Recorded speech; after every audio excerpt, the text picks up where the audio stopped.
Joseph വിഭാഗത്തെ LDF-ലേക്ക് ക്ഷണിച്ച Jose K മാണിക്കെതിരെ രൂക്ഷ വിമർശനമായി എത്തുന്നു ഫ്രാൻസിസ് ജോർജ്.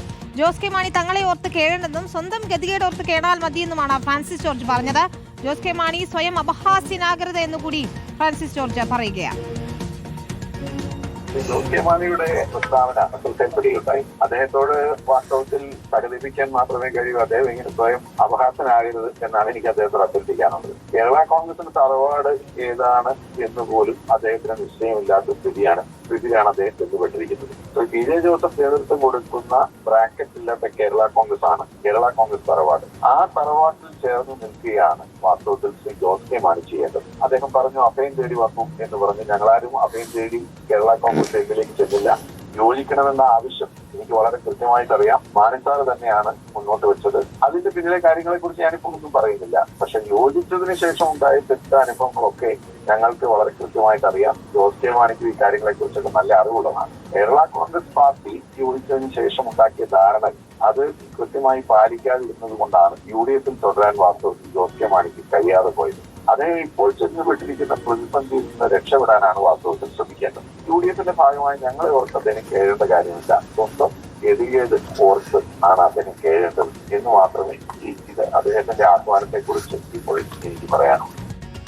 രബി സജീന്ദ്രനാണ് വിശദാംശങ്ങളുമായി ചേരുന്നത്. രബി, ജോസ് കെ മാണി ഇത്തരത്തിലൊരു ക്ഷണം നടത്തിയതിന് പിന്നാലെ രൂക്ഷമായ ഭാഷയിലാണ് ജോസഫ് വിഭാഗത്തിലെ നേതാക്കൾ പ്രതികരിക്കുന്നത്. ജോസ് കെ മാണി ഒരു തമാശ പറഞ്ഞതായി അല്ലെങ്കിൽ ഒരു പരിഹസിച്ചതായി മാത്രമേ കാണാനാകൂ എന്നതാണ് നേതാക്കൾ ഒറ്റക്കെട്ടായി പറയുകയും ചെയ്യുന്നത്. നിലവിലെ രാഷ്ട്രീയ സാഹചര്യത്തിൽ എന്തായാലും അത്തരമൊരു മാറ്റത്തിന് യാതൊരു സാധ്യതയും നമ്മൾ കാണുന്നില്ല, അല്ലേ?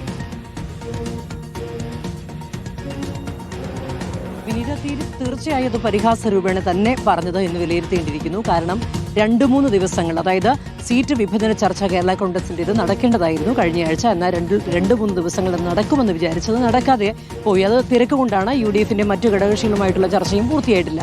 ഏതായാലും അക്കാര്യത്തിൽ ഏതെങ്കിലും രീതിയിലുള്ള പ്രതിഷേധമോ പരിഭവമോ കേരള കോൺഗ്രസ് ഒട്ട് പറഞ്ഞിട്ടുമില്ല.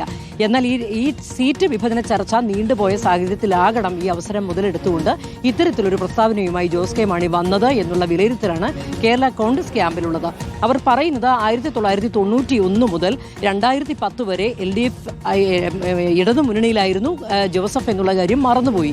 ആ LDF-ലെ എല്ലാ നേതാക്കളുമായി അത്ര നല്ല ബന്ധം PJ ജോസഫും മറ്റു നേതാക്കളും എല്ലാ കാലത്തും സൂക്ഷിച്ചിട്ടുമുണ്ട്. അത്തരത്തിലൊരു ക്ഷണം നടത്തണമെങ്കിൽ ഏത് നേതാക്കളുമായും ബന്ധം സൂക്ഷിക്കുന്ന PJ ജോസഫിന് ജോസ് കെ മാണിയുടെ ക്ഷണം സ്വീകരിച്ചിട്ട് പോകേണ്ട കാര്യമില്ല എന്നുള്ള പ്രതികരണമാണ് പൊതുവെ ഇപ്പോൾ കേരള കോൺഗ്രസ് ക്യാമ്പിൽ നിന്ന് ഉയർന്നു വന്നിട്ടുള്ളത്.